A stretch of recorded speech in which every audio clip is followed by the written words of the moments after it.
Bom, vamos lá.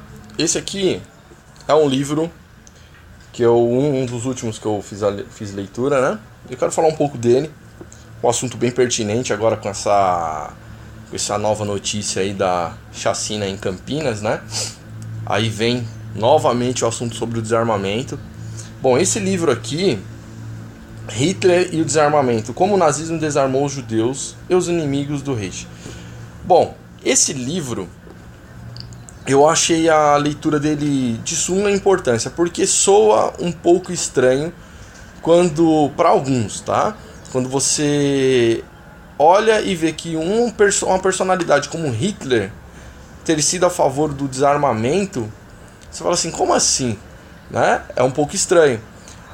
E realmente a história ela não aborda como deveria esse tema. E é o que o livro trata, tá? De todo o processo que a Alemanha nazista seguiu, né? Todo o caminho que eles seguiram para desarmar a população para um objetivo que todos nós sabemos qual era.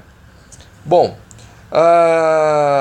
o livro é do autor Steven P. Halbrook. Acho que é assim que se pronuncia o nome dele. O livro ele tem 322 páginas, tá? Algumas aqui depois com as biografias, algumas menções aqui, mas enfim, são 300 páginas, tá? Eu vou ler aqui a contracapa dele para você ter uma ideia. Bom, inúmeros estudos documentaram como a ditadura nazista reprimiu seus adversários políticos, judeus e outros, inimigos do Estado. Por alguma razão, os historiadores não consideraram as leis e medidas nazistas de restrição de posse de arma de fogo como elementos essenciais à criação de uma tirania. É exatamente isso que a gente vê, não é abordado esse tema sobre o desarmamento na Alemanha. O cético pode dizer que uma população armada não faria diferença, mas o regime nazista certamente não agiu a partir dessa premissa.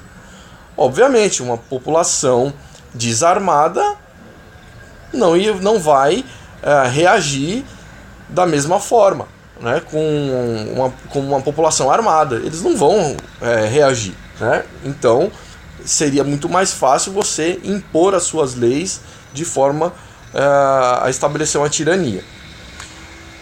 Não obstante os fatores históricos ímpares que levaram por fim ao Holocausto, a política nazista de proibição de posse de armas de fogo ajudou a consolidar o poder de Hitler na Alemanha e a intensificar a perseguição aos judeus, facilitando as prisões e deportações, prenunciando algumas das mais cruéis medidas adotadas durante a guerra.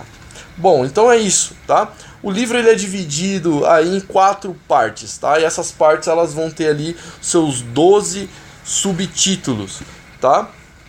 Vamos ver se eu consigo mostrar aqui. Bom, tá aqui o sumário.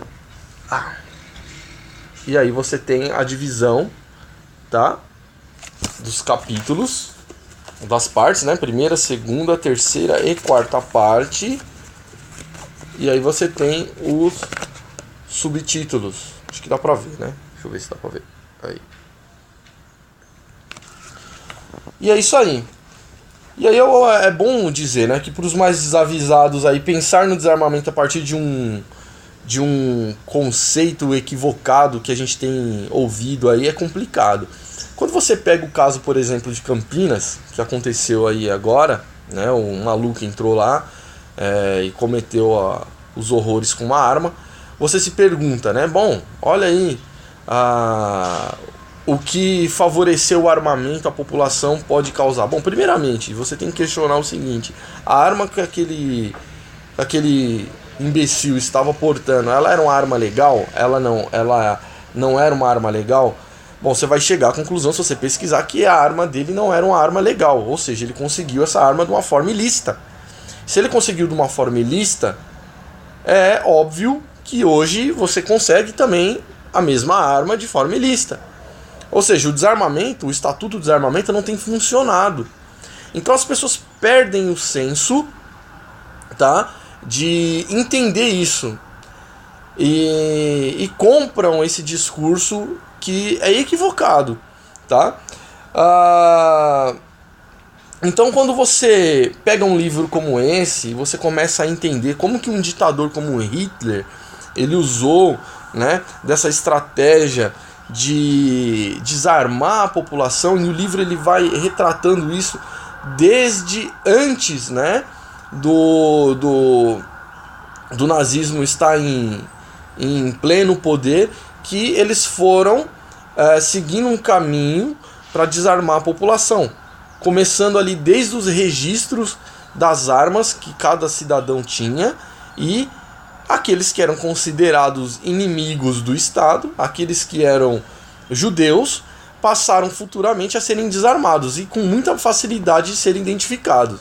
Então o livro ele vai tratar disso, mostrando, apontando que é um equívoco, é um engano você achar que o desarmamento da população é benéfico para essa população. Não, pelo contrário, o desarmamento da população torna essa população muito mais frágil, muito mais vulnerável a agressões de marginais e até mesmo de implementação de ditaduras, de tiranias, um governo maluco vir e impor coisas absurdas.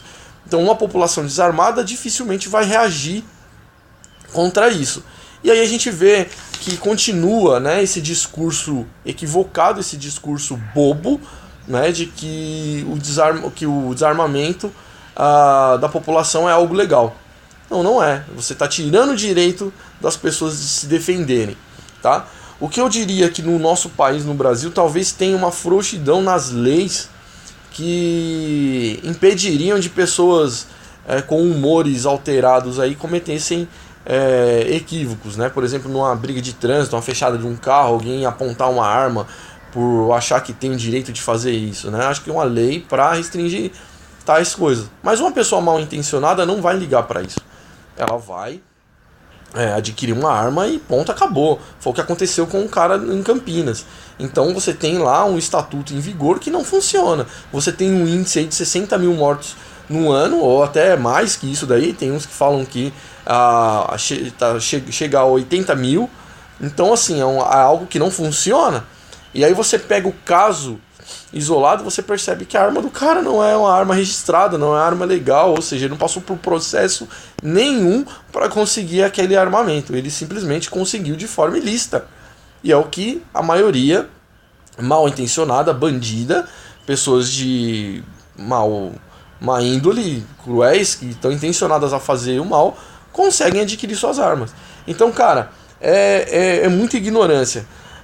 Esse assunto para mim ele é muito fácil de debater, porque os argumentos eles caem por terra, desde menções a pessoa ter uma arma em casa e acontecer acidentes. Você tem índices de acidentes muito maiores com outras coisas envolvendo desde acidente de carro, ou você dentro, como falando da própria residência, né, você tem acidentes piores envolvendo crianças que se afogam, que caem. Muito maior do que um acidente com arma de fogo dentro de casa. Então assim, uma pessoa bem equipada, bem preparada, ela tem condições de usar a arma de uma forma que seja boa, né, que possa evitar tragédias e não promover tragédias, tá? Então isso daí é algo que a gente tem que começar a pensar pela lógica, pelo óbvio, tá? Uma colega minha um tempo atrás estava rebatendo comigo, né? E postou uma manchete, acho que se eu não me engano do G1, se eu não me engano, né? E ali contava um fato de que o cara tinha um rapaz na lotérica e passou alguém e atirou dentro da lotérica porque viu um cara anunciando um assalto. E aí alguém de fora atirou nele e acabou atingindo o inocente. E aí a questão era, tá, olha o que o armamento da população promove. As pessoas vão se sentir empoderadas ao ponto de intervir em situações do tipo.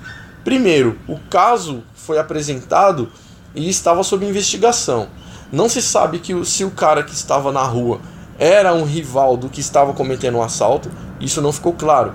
Não ficou claro se a arma que a pessoa de fora disparou contra aquele que estava anunciando um assalto era uma arma registrada ou não. Também isso não ficou evidente.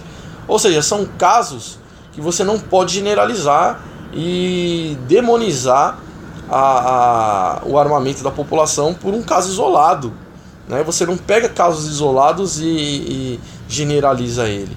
Você tem que ver o todo, né? E o todo é muito diferente dos casos específicos. Então você tem aqui um caso histórico, tá? Hitler, a Alemanha, foi favorável ao desarmamento da população, e nós sabemos aí pelos fatos históricos o que foi a Alemanha na Segunda Guerra Mundial, o que foi o nazismo na Alemanha, como funcionou, o que fizeram, tá? Serviu para alavancar, tá? A tirania e a ditadura nazista naquele período. Então esse livro aqui eu deixo recomendado para você comprar, fazer a leitura dele, sair do senso comum sobre essa discussão, tá ok? E é isso.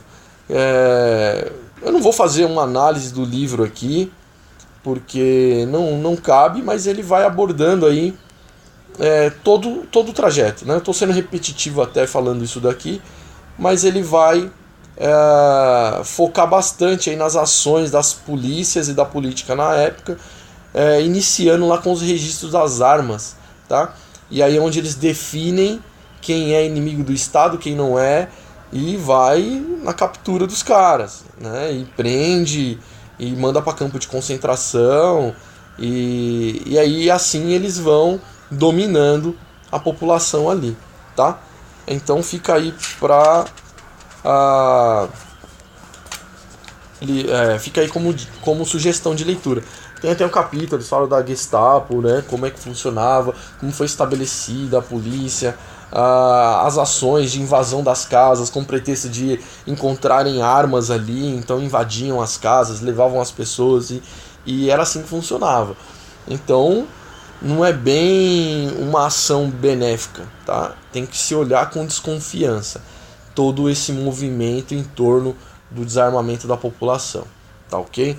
Então vamos ficar com as leituras, né? Sair um pouco da caixinha e desses discursos esquerdistas que a gente ouve aí, desse pessoal que perdeu o senso, estão alienados e é complicado, não conseguem analisar nem os fatos isolados. Esse caso de Campinas aí é um exemplo, né? A arma do cara nem era registrada, era raspada.